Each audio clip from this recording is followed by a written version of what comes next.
அண்ணாமலையார் கோயிலுக்கு செல்லும் சாலைகளில் மரங்களையே அதிசய குப்பை தொட்டியாக மாற்றிய மாநகராட்சி.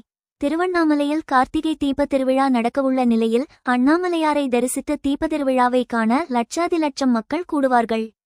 குறைந்தபட்சம் 50 லட்சம் மக்களாவது தீப தரிசனத்தைக் கண்டு கிரிவலம் வருவார்கள் என்பதை அறிந்து அதற்கான ஏற்பாட்டை தமிழக அரசு மாநகராட்சி மூலம் செய்து வருகிறது. அப்படி தமிழக அரசின் திராவிட மாடலாக ஏற்பாடு செய்யப்பட்ட மரம் குப்பை தொட்டி அனைவரையும் ஆச்சரியத்தில் மூழ்கடித்துள்ளது.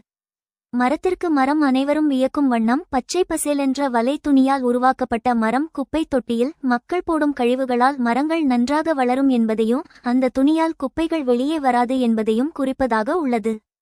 மேலும் மக்களுக்கு மாநகராட்சி வியத்தகு விழிப்புணர்வை ஏற்படுத்தும் வகையில் குறைந்த செலவில் துணியாலும் குப்பை தொட்டி அமைக்கலாம் என்பதை தெளிப்படுத்துகிறது.